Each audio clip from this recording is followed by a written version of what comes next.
Okay, hi everyone. Daryl here. This is one of another question which some clients actually pose to me. Uh, I have this series called Ask Me Anything, whereby clients actually they either email me or like WhatsApp or message me, and then after that, I'll try to answer the questions, and I try to answer them in a video blog.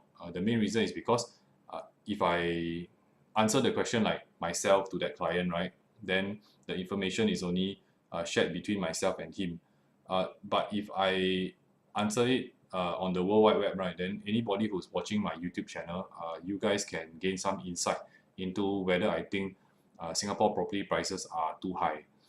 Okay, um, I'm new to the YouTube game, so I just started like my YouTube channel.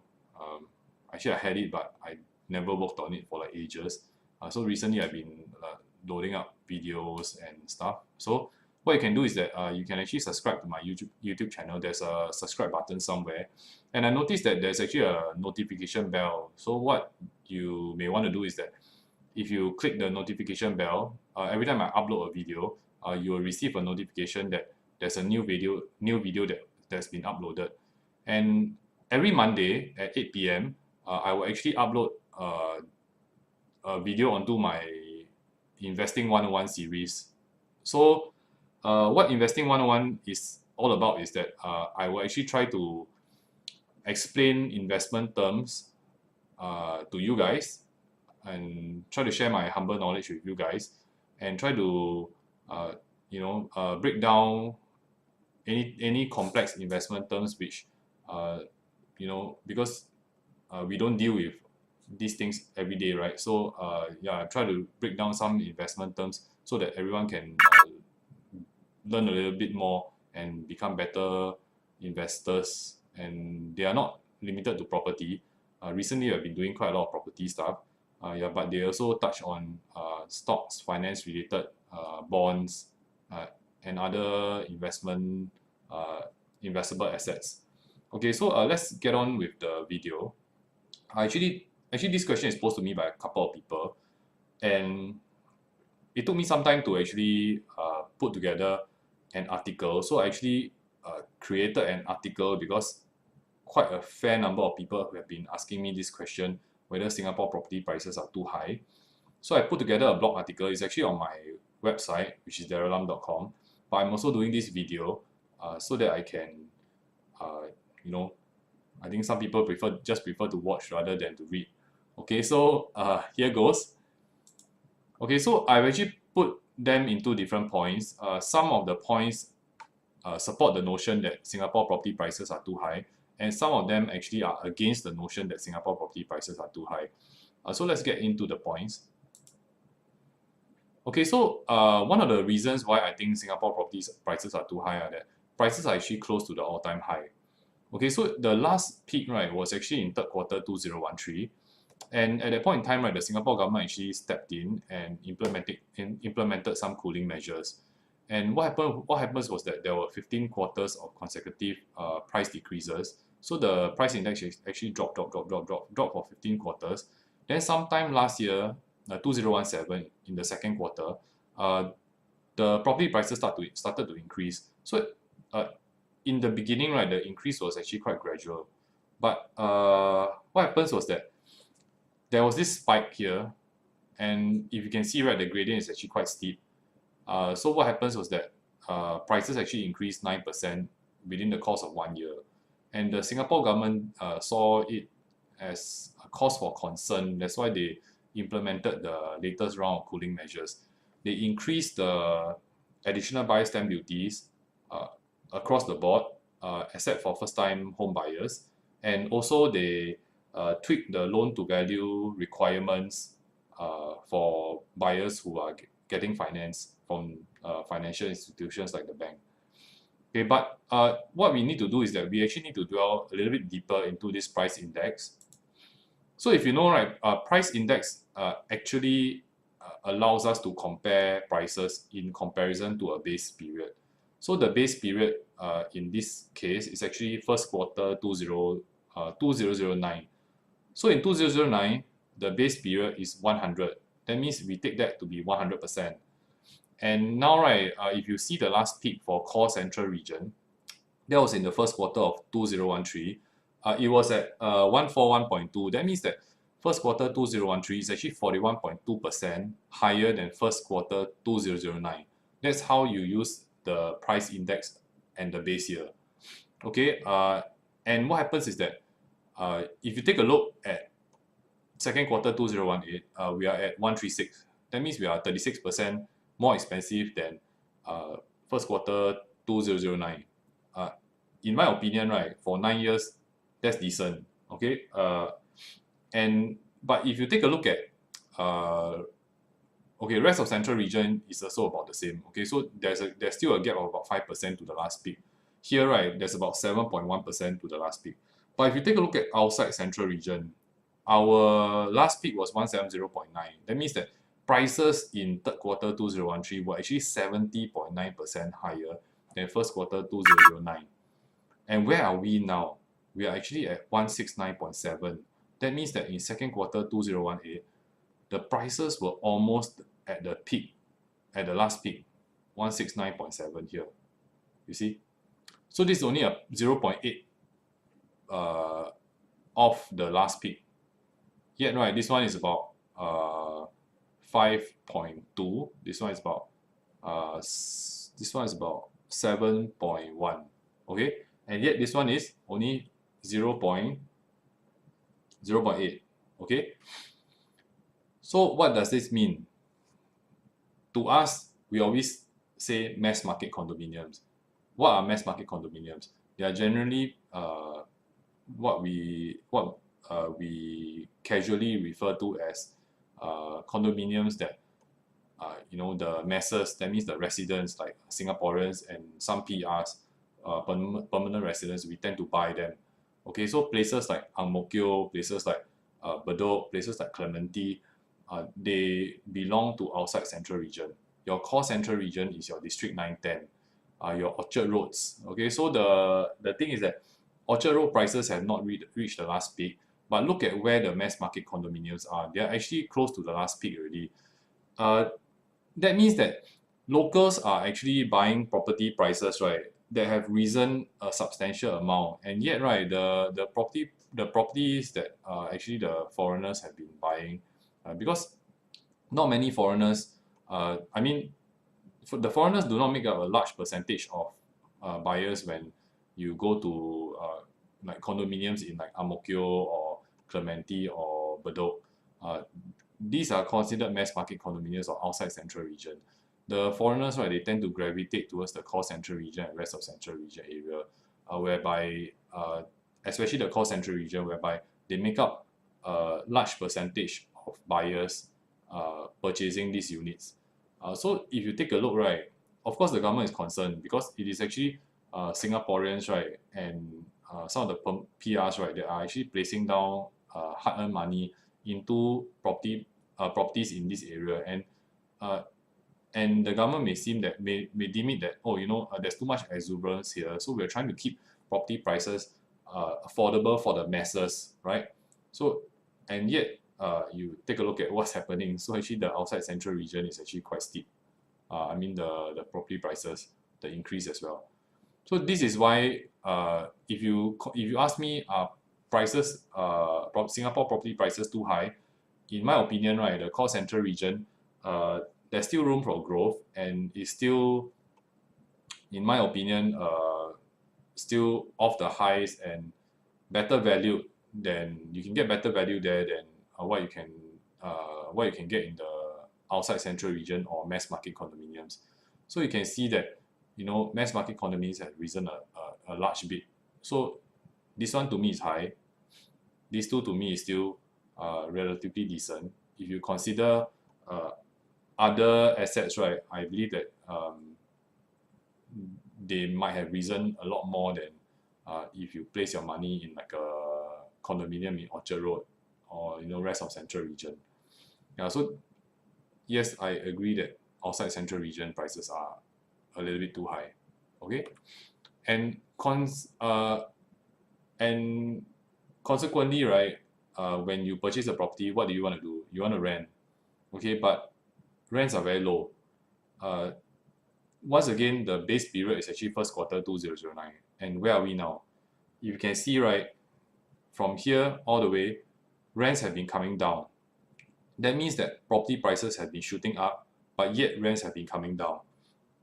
If you buy a outside central region property and you're paying like 69.7% higher than first quarter 2009, you're only going to get rents that are about 3.8% higher than first quarter 2009.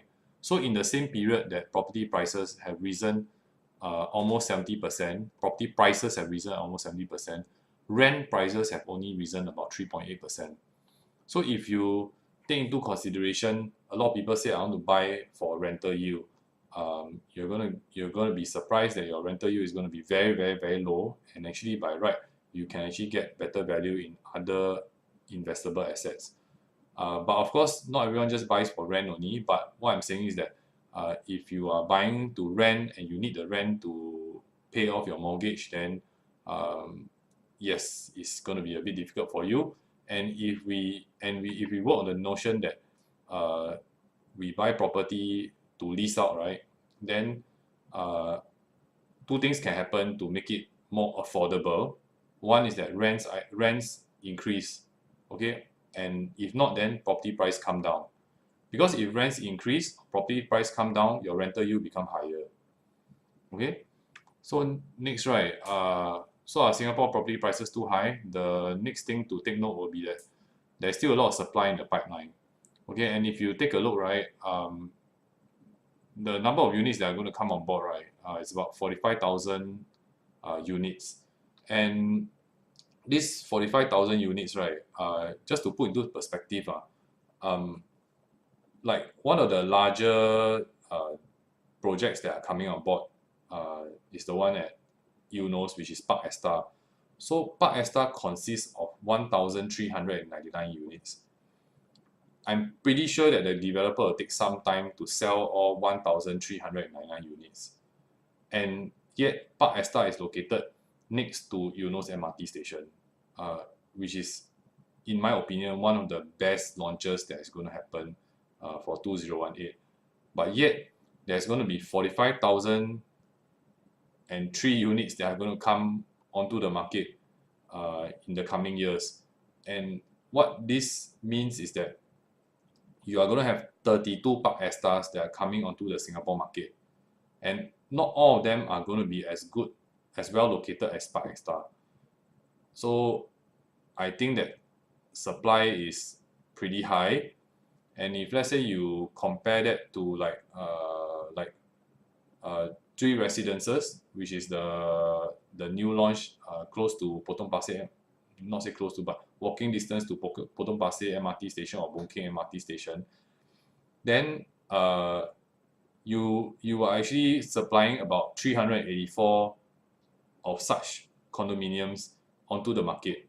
So if you go and take a look at 3 Residences, they will spend some time to sell out the units, but yet you are going to put 45,000 units onto the market, and it's equivalent to 384 3 Residences. So I think that's pretty high. Okay, you see the core central region, right? It's only about 4,000 plus units. Rest of central region is about almost 20,000, but outside central region is 20,000, about 20,100. Yeah. So next is that demand is waning as immigration is tight. Just for your information, 2016 to 2017, our population growth was 0.1% only. So on the average, right, 18,500 citizenships are actually given to foreigners every year. This is in line with the Singapore government's benchmark of about 15,000 to 25,000 citizenships every year given to foreigners. Main reason is that they don't want to allow too many foreigners to come in. They want the foreigners to be able to assimilate into our resident population. And in the past decade, right, our yearly citizen birth rate, right, is about 32,200 per year. So the thing is that we are going to have 45,000 units coming on board, and we only have 18,500 citizenships which are given every year. And even if we, Singaporeans start giving birth to a lot of babies, right? These babies need to take time. They need to grow up, like become like adults, right? Then they will start to demand for property. And in my opinion, right, demand is actually a lot lesser as compared to what's coming on board. That means supply is going to run ahead of demand. Okay, so there's only one thing to do, is that the government actually has to allow more immigration or more foreigners to come into Singapore. They can do that by either reducing the quota requirements and the levies that companies pay, so that more foreigners will come in. And also at the same time, right, they can grant more citizenships. They can push up the number of citizenships that foreigners are given every year. So these are few things, because demand is something that the numbers we can't predict. But based on what has been happening for the past few years, the resident population is actually not growing at a rate that can absorb the number of units that are coming on board. But we don't know what is the government's immigration policy going down the line. But the last time when they were a bit too aggressive in allowing foreigners to come in, they actually experienced a bad election, and they lost like a GRC. So I think the immigration policy will stay in place. But for all you property investors out there, having tight immigration, right, is not good for you, because your rents will actually come down, and next time when you want to sell, demand also quite weak. Okay, so demand is actually quite weak. Okay, and interest rates are still at very low rates. New home loan rates, right, have been below 2% for more than a decade. 2008, right, the global financial crisis happened, and since then, right, the US has been in this mode of what we call expansionary monetary policy. So what they've been doing is that they have been using money to buy up assets. So they've been flooding the market with more money, or like some people just say layman term, they call it printing money. So what they're doing is that they're buying assets in the open market, and then after that they're actually using US dollar to pay for these assets. Because Singapore actually we trade on our currency is we manipulate the currency to keep inflation in check. So you can see that if the US dollar is going down in value, then what we'll do, right, is that we will adjust accordingly, and this also affects our interest rate. So we can't place our interest rates too high, because there'll actually be an inflow of funds, and it will cause inflation to increase as well. And this is something very technical for in an economic sense. But in essence, right, back in 2008, a lot of people have been warning. They say, hey, home loan rates are not going to stay low for extended period of time, so it's better you be more prudent. Then what happens was that a lot of people started to take HDB loan. So you all know HDB loan is 2.6%, right? I have clients who took HDB loan. Their loan tenure is 15 years. And guess what? Now their loan tenure only left 4 to 5 years. They would have been better off taking bank loan, because for 2/3 of their home loan period, bank loans have been lower for more than a decade already. So if they've taken bank loan, right, they would have been better off. So the funny thing is that the risk takers, they are rewarded for taking the risk on a floating package with the bank, rather than home loan, so-called subsidized home loan from HDB at 2.6%. Okay, so interest rates are still at very low rates. So that's why people are still thinking, yeah, the installment is affordable, so I can buy. That's why it pushes property prices a little bit higher. Okay, and we're actually in the midst of an extended bull run. So you take a look at past slowdowns, right? Like 97, we had the Asian financial crisis. 2000, we had the dot-com bubble. 2001, we had the terrorist attacks on September 11.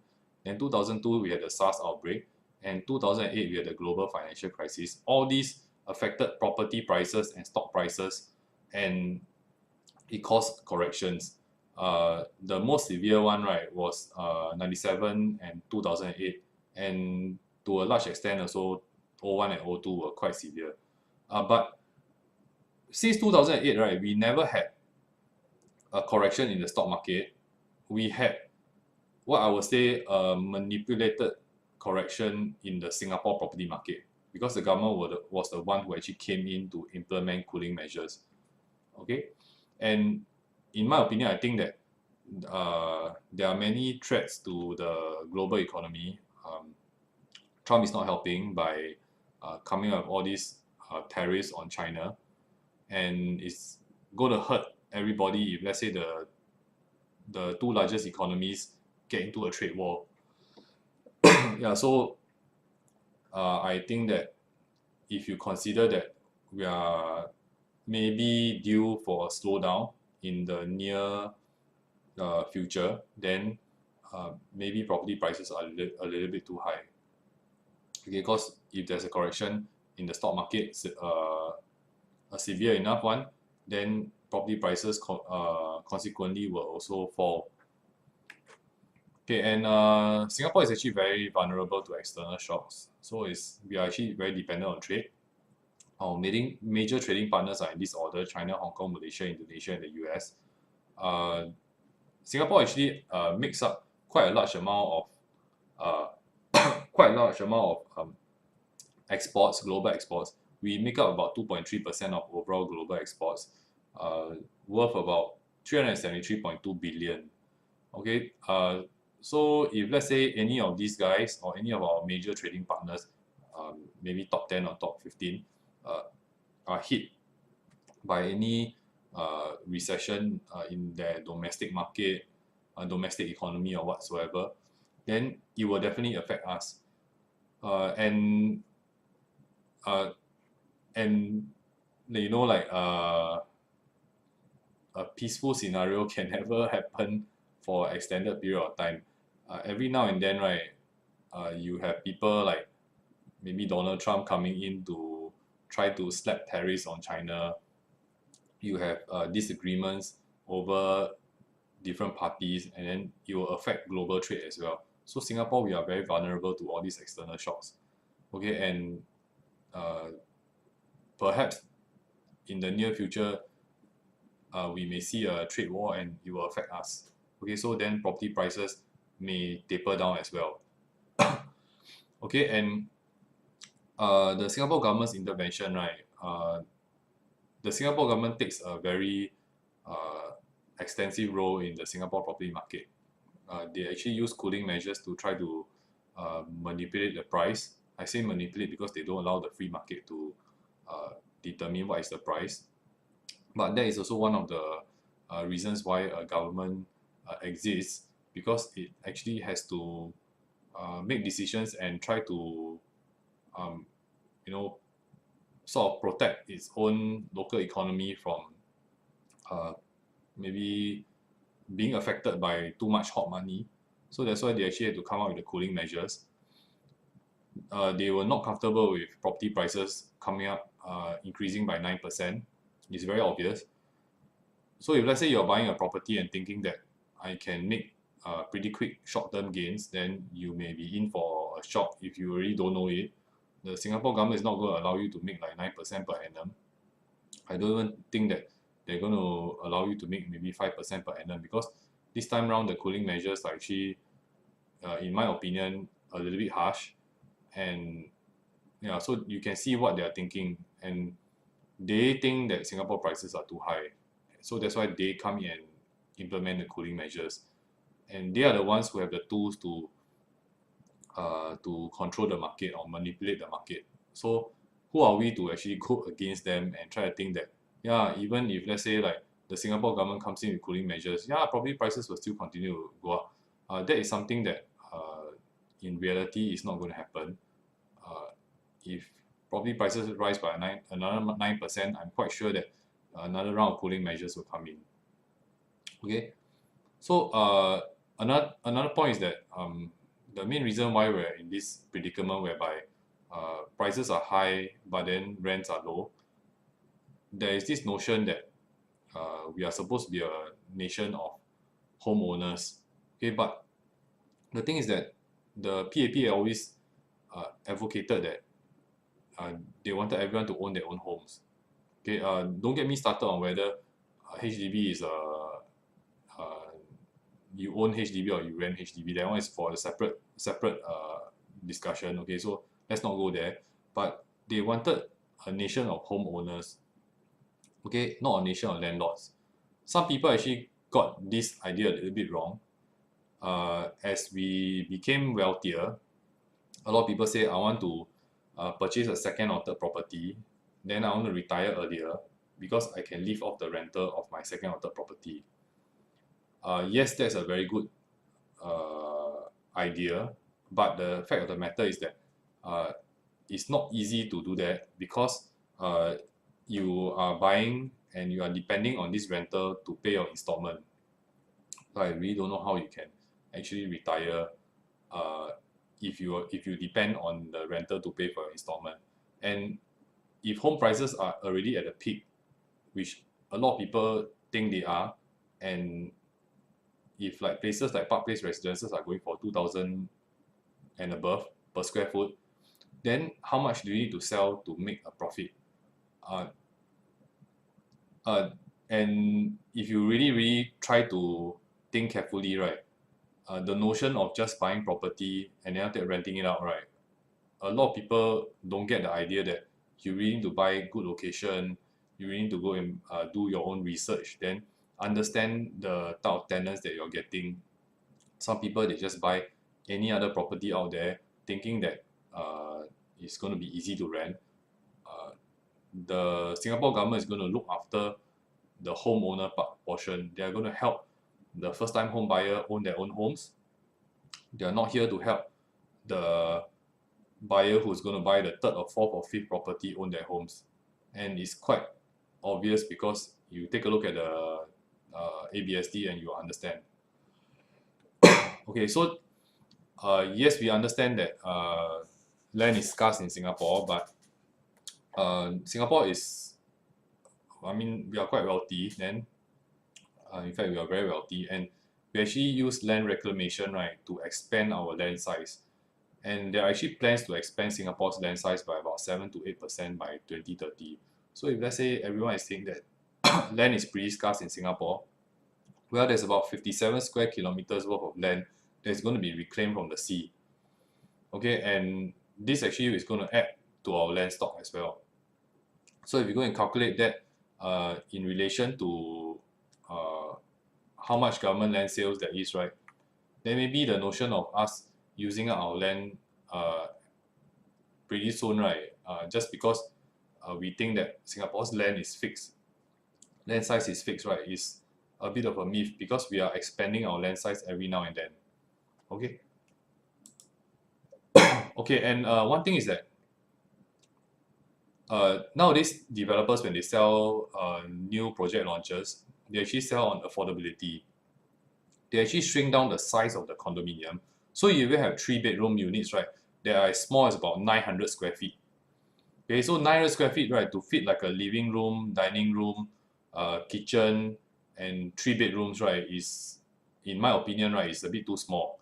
But because the per square foot price is high, they have to shrink the unit down.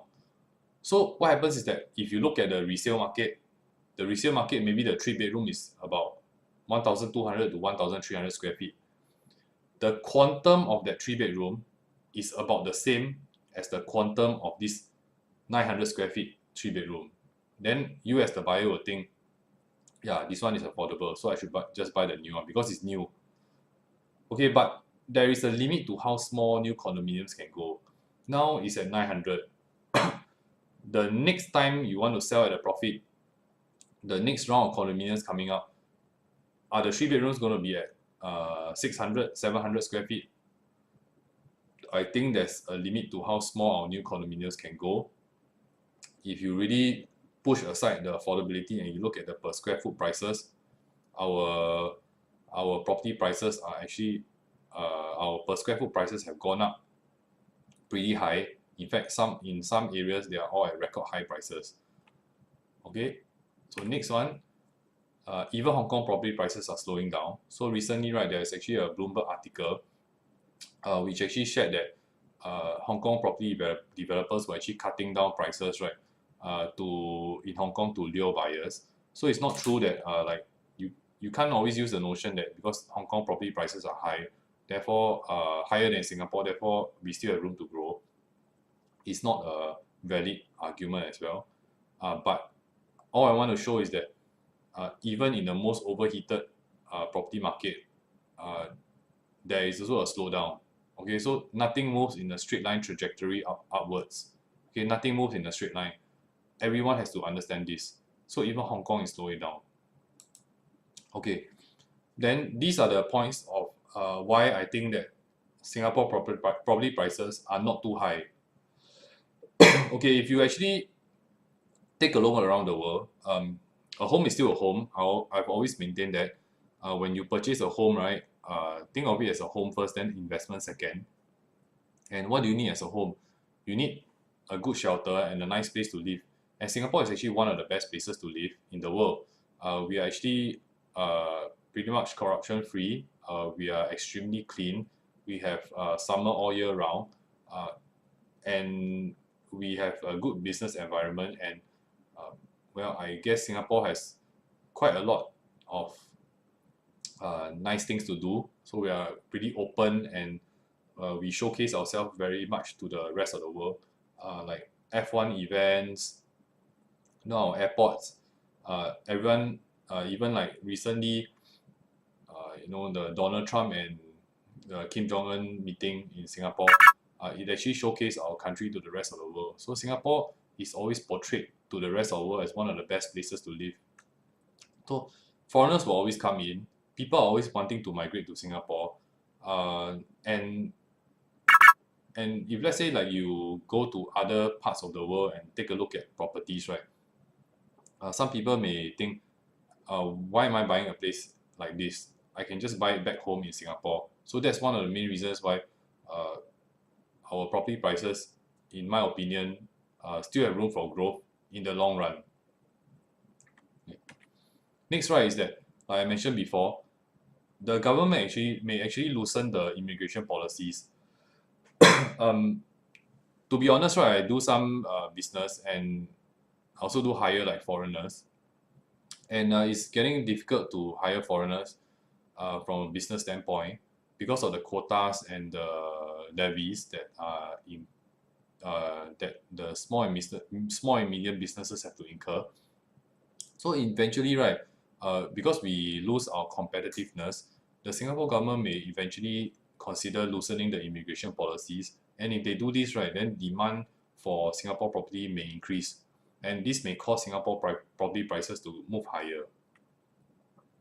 So it's actually a fine balance that the Singapore government actually has to handle. They got to maintain the competitiveness of the small and medium enterprises, as well as try to taper expectation of the general public, and let them know that we are not going to open the floodgates. If not, they're going to lose another GRC perhaps. So that's a very delicate situation that the ruling party is in. Okay, so Singapore is actually more welcoming as compared to other countries, even though we have one of the most restrictive stamp duties on foreigners. But the fact of the matter is that we are multiracial and an open society. So we actually welcome anybody who is open to contributing and living in a very civil manner in our country. And we are not like places like New Zealand. New Zealand has actually stopped allowing foreigners to buy their properties, which is actually quite alarming, and this is not going to happen in Singapore. So we always open our doors to foreigners, welcoming them to come into our country and contribute here. So in my opinion, right, some people, they may think, these people don't want me, or these people are not welcoming of me because of maybe race or religion or whatever matter, then Singapore will actually extend and welcome anyone who is can contribute to us. And this is actually a very important point, because so long as we open our doors, the country will actually grow economically, and it will actually trickle down to property prices as well. So that's why you see Singapore property prices have been steadily increasing. Take a look at Hong Kong. Hong Kong is also extremely open, and you look at their property prices. Okay, so final one, right, is that a lot of people actually mention that we are due for a slowdown, and I don't know why we are not slowing down. But the fact of the matter is that China is expanding at a pretty quick rate, and never in human history have we ever had the scenario whereby 1.4 billion people, right, are getting richer every other day. So if you think carefully, our population is only about 5.61 million if I'm not wrong. China has 1.4 billion. So they actually make up a large chunk of the global economy, and the Chinese, right, they are expanding their reach across the whole world. And actually the Chinese, when they do business and they have impact on global trade, in my opinion, that's one of the reasons why global trade has been steady. Okay, and really the impact of 1.4 billion people, right, getting richer every other day, right, it can be quite impactful. So the impact of an expanding China, the Chinese, they want to come to Singapore to do business, they want to go, they may do business in Malaysia, then, or they may do business in Bangkok, and then after that, or Thailand, then the Thais and the Malaysians, they get richer, they will trickle down. Some of them think, okay, I have a little bit more cash, where can I put my money in? They'll come and they will consider, okay, maybe I can put my money in Singapore. So it's not that the Chinese don't have to directly invest in Singapore property. The money can indirectly trickle down to the rest of the world as well. And one of the more popular places where money can trickle down to is actually Singapore. Okay, so those are the reasons that I make that for and against Singapore property prices being too high. Yeah, it will seem that like I got 12 points that determine that Singapore property prices are too high, and another 4 that think that Singapore property prices are able to increase further. Yeah, so it's up to you to make a decision whether you think prices are too high. I do think that maybe the new launches prices are a little bit too steep, and moving forward, maybe developers may want to taper down their prices a little bit because of the cooling measures, which I think if you take a look at the launches that are coming up, maybe there's some impact, and they are actually pricing them a little bit more competitively to try to clear their stock. Yeah, so that's all for this question and answer session, the Ask Me Anything portion. And if you want to keep updated with regards to my videos, right, then just hit the subscribe button and the little notification bell. So that's all for today. Thanks.